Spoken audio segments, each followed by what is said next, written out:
আলোচনা সমালোচনা যখন তুঙ্গে তখন সবাইকে ফাঁকি দিয়ে পরিবার সমেত দেশ ছেড়েছেন পুলিশের সাবেক এই শীর্ষ কর্মকর্তা। হযরত শাহজালাল আন্তর্জাতিক বিমানবন্দরের ইমিগ্রেশন পুলিশের রেকর্ড বেনজির চলে গেছে না। আমার প্রশ্ন যে সে কিভাবে গেল?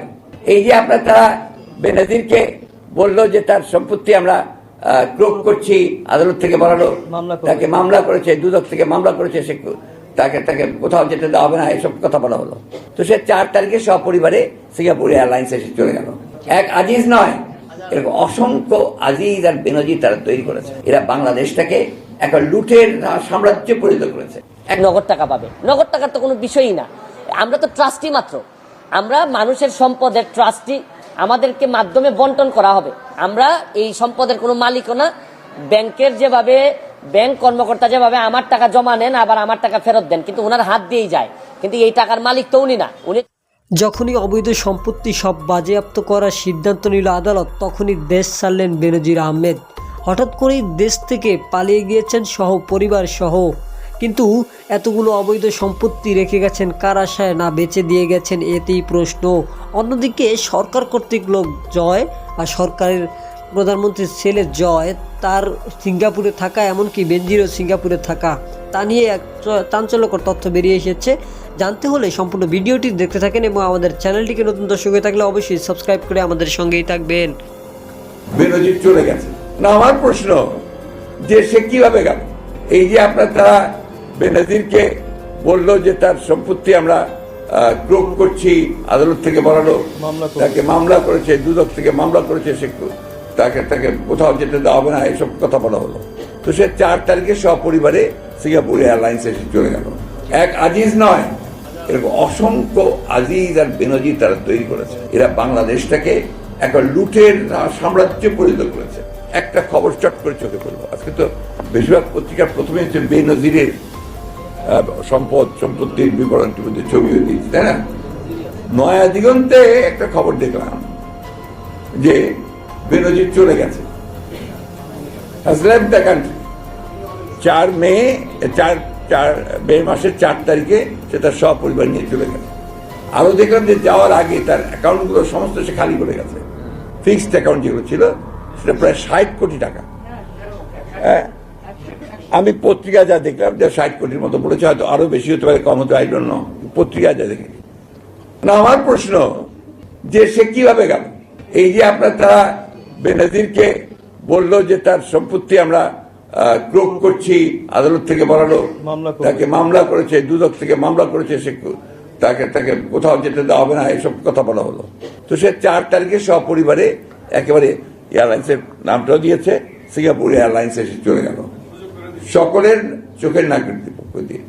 তাহলে এই যে কথা বলছেন যে কেউ ভাত ছাড় পাবে না, আমরা সবাইকে বিচার করি, সবাই, এটা কি আপনার মানুষকে আহম্মক মনে করেছেন? বাংলাদেশের মানুষকে, বাংলাদেশের মানুষ তো আহম্মক না, সবাই বোঝে যে এগুলো হচ্ছে আপনাদের সমস্ত লোক দেখানো প্রতারণা, যেভাবে এখন পর্যন্ত প্রতারণা করে আপনারা দেশ শাসন করছেন। এক বেনজির নয়, আমি সেদিনও বলেছি, এক আজিজ নয়, এরকম অসংখ্য আজিজ আর বেনজির তারা তৈরি করেছে। আজকে আমাদেরকে সবসময় মনে রাখতে হবে, এরা বাংলাদেশটাকে একটা লুটের সাম্রাজ্যে পরিণত করেছে। লুটপাট, বর্গীর দেশ তৈরি করেছেন না। এখান থেকে আমাদেরকে দেশকে বের করে আনতে হবে। এবং আমরা বিশ্বাস করি যে বাংলাদেশের মানুষ যে সংগ্রাম লড়াইয়ের মধ্যে দিয়েই এই দানব যে আছে, যে মনস্টার সব তছনছ করে দিচ্ছে, তাকে আমরা পরাজিত করে সত্যিকার অর্থে জনগণের সরকার, গণতন্ত্রের সরকার আমরা প্রতিষ্ঠা করতে সক্ষম হব।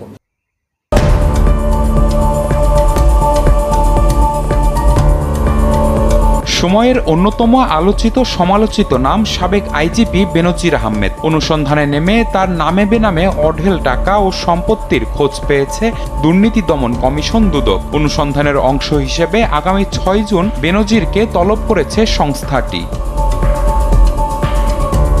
আলোচনা সমালোচনা যখন তুঙ্গে তখন সবাইকে ফাঁকি দিয়ে পরিবার সমেত দেশ ছেড়েছেন পুলিশের সাবেক এই শীর্ষ কর্মকর্তা। হযরত শাহজালাল আন্তর্জাতিক বিমানবন্দরের ইমিগ্রেশন পুলিশের রেকর্ড অনুযায়ী গত 4 মে সিঙ্গাপুরের উদ্দেশ্যে ঢাকা ত্যাগ করেন তিনি। তবে নিজে তো গেলেন, কিন্তু অঢেল সম্পত্তি কি রেখেই গেলেন নাকি নিয়ে গেলেন? সূত্র বলছে ব্যাংকের অ্যাকাউন্টগুলো এখন প্রায় শূন্য। ব্যাংক অ্যাকাউন্টগুলো ফ্রিজ করার আগেই অ্যাকাউন্টের অধিকাংশ টাকা তুলে নেওয়া হয়েছে। শুধু ব্যাংক অ্যাকাউন্ট ফাঁকা করেই থেমে থাকেননি। সাম্প্রতিক সময়ের মধ্যে ঢাকার একটি বাড়ি ও দুবাইয়ের একটি অ্যাপার্টমেন্ট বিক্রিও করেছেন এমন তথ্য পাওয়া গেছে।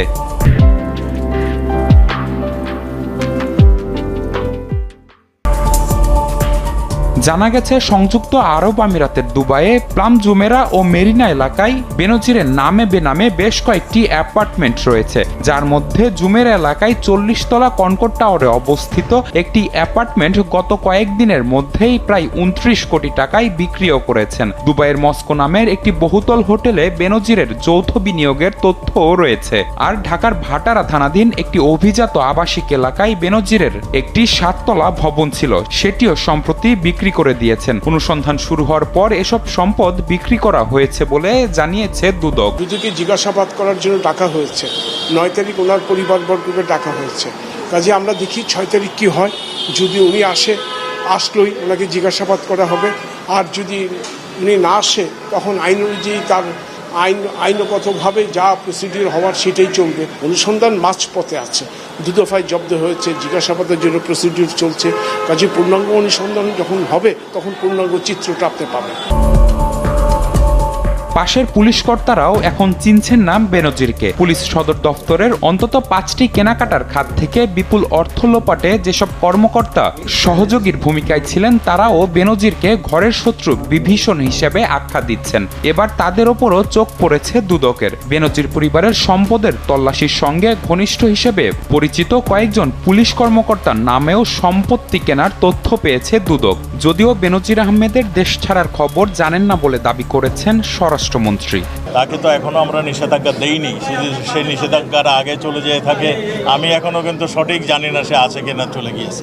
যদি কেউ অন্যায় করে থাকেন, অন্যায়ভাবে ধন সম্পদ লুণ্ঠন কক্ষিগত করে থাকেন, আমাদের দেশে সেই অনুযায়ী তার বিধান রয়েছে বিচার করা, এবং সেই অনুযায়ী তার বিচার হবে। গত 23 মে বেনজির আহমেদ ও তার পরিবারের সদস্যদের নামে থাকা প্রায় 345 বিঘা জমি এবং 33টি ব্যাংক হিসাব জব্দের আদেশ দেয়া হয়।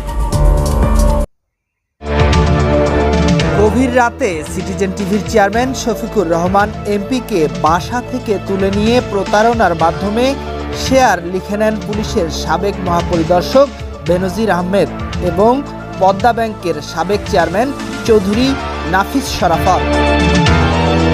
নাফিস শরাফত রাত 1টার দিকে সিটিজেন টিভির চেয়ারম্যান ও জাতীয় প্রেস ক্লাবের সাবেক সভাপতি মোহাম্মদ শফিকুর রহমানকে বাসা থেকে বেনজিরের কাছে নিয়ে যান। বৃহস্পতিবার সমকালে পাঠানো এক লিখিত বক্তব্যে এমন দাবি করেছেন শফিকুর রহমান এমপি।